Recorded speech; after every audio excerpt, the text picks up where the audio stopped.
Friends, ಇವತ್ತು ನಾನು coastal ಸೈಡಲ್ಲಿ ಮಾಡುವ ಜವಾರಿ ಮಾವಿನ ಹಣ್ಣಿನಿಂದ ಹೇಗೆ ಸಾರನ್ನು ಮಾಡ್ತಾರೆ ಅಂತ ತೋರಿಸಲು ಬಂದಿದ್ದೇನೆ. ಬನ್ನಿ ಅಡುಗೆ ಶುರು ಮಾಡೋಣ.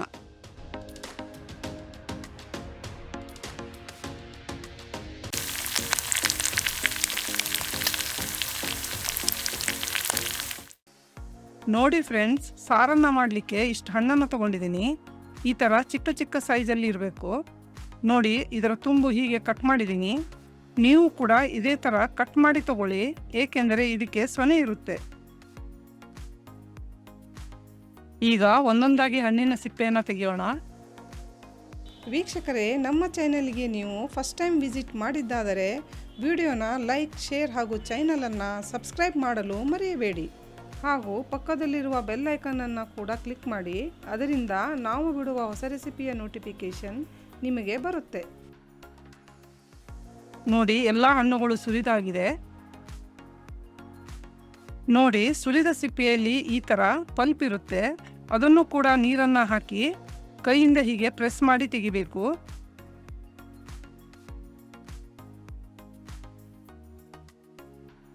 ನೋಡಿ, ಇಷ್ಟು ರಸ ಬಂದಿದೆ. ಇದನ್ನು ಕೂಡ ಆ್ಯಡ್ ಮಾಡೋಣ.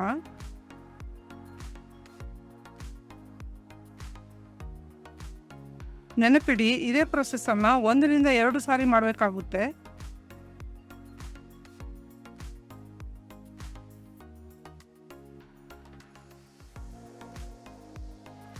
ಈಗ ಒಂದೊಂದೇ ಹಣ್ಣನ್ನು ಕೈಯಲ್ಲಿ ತಗೊಂಡು ಲೈಟಾಗಿ ಹೀಗೆ ಪ್ರೆಸ್ ಮಾಡಿ.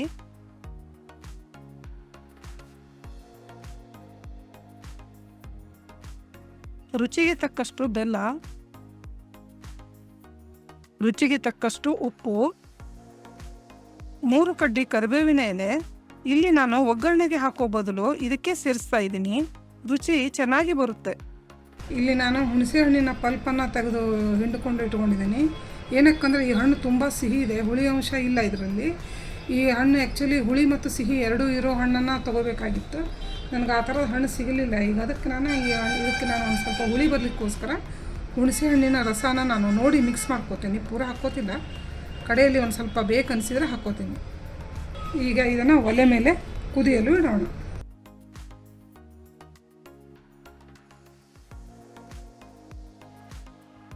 ಸರಿಯಾಗಿ ಮಿಕ್ಸ್ ಮಾಡಿ.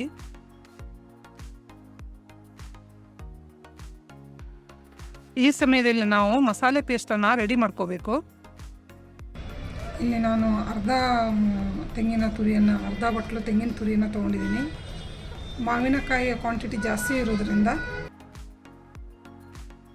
ನೋಡಿ, ನಾನು ಇಲ್ಲಿ 1 ಟೀ ಸ್ಪೂನಿನಷ್ಟು ಸಾಸಿವೆನ ತೊಗೊಂಡಿದ್ದೀನಿ. ಇದು ಹಸಿದೇ ಸಾಸಿವೆ, ಇದನ್ನು ಹುರ್ಕೊಂಡಿಲ್ಲ.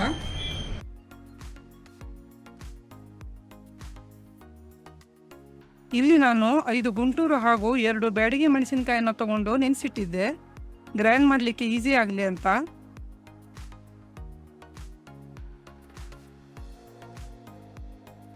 ಸ್ವಲ್ಪ ಇದರ ನೀರನ್ನು ಕೂಡ ಹಾಕ್ತೀನಿ. ನಿಮಗೆ ಇನ್ನೂ ಸ್ವಲ್ಪ ಸ್ಪೈಸಿ ಬೇಕೆಂದರೆ 1-2 ಹಸಿಮೆಣಸನ್ನು ಆ್ಯಡ್ ಮಾಡ್ಕೋಬೋದು. ಬನ್ನಿ, ಇದನ್ನು ನೈಸಾಗಿ ಗ್ರೈಂಡ್ ಮಾಡ್ಕೊಂಡು ಬರೋಣ. ನೋಡಿ, ಇಲ್ಲಿ ಇದು ಮಸಾಲೆ ರೆಡಿಯಾಗಿದೆ. ನೈಸಾಗಿ ರುಬ್ಕೊಂಡಿದ್ದೀನಿ, ಸಣ್ಣಗಾಗಿ ರುಬ್ಕೊಂಡಿದ್ದೀನಿ. ಕುದಿ ಬರ್ತಾ ಇದೆ. ಈಗ ಅರಿದುಕೊಂಡಂಥ ಪೇಸ್ಟನ್ನು ಆ್ಯಡ್ ಮಾಡೋಣ.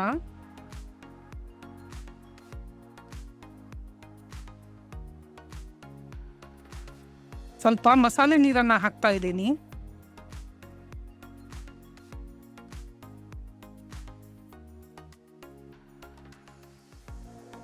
ಮಾವಿನ ಸಾರು ರೆಡಿಯಾಗಿದೆ. ಈಗ ಇದಕ್ಕೆ ಕೊನೆಯದಾಗಿ ಒಗ್ಗರಣೆಯನ್ನು ಕೊಡಬೇಕು. ಗ್ಯಾಸ್ ಆಫ್ ಮಾಡಿ ನಾನು ಇದನ್ನು ಪ್ರೆಸೆಂಟೇಷನ್ ಏರಿಯಾದಲ್ಲಿ ಇಡ್ತೀನಿ. ನೀವು ಇದಕ್ಕೆ ಗ್ಯಾಸ್ ಮೇಲೇ ಒಗ್ಗರಣೆ ಕೊಡ್ಬೋದು. ನಾನು ಪ್ರೆಸೆಂಟೇಷನ್ಗೋಸ್ಕರ ಈ ಥರ ಒಗ್ಗರಣೆಯನ್ನು ಕೊಡ್ತಾ ಇದ್ದೀನಿ. ಒಗ್ಗರಣೆಯಲ್ಲಿ ಸಾಸಿವೆ, ಜೀರಿಗೆ, ಇಂಗು, ಒಣಮೆಣಸು ಇದೆ.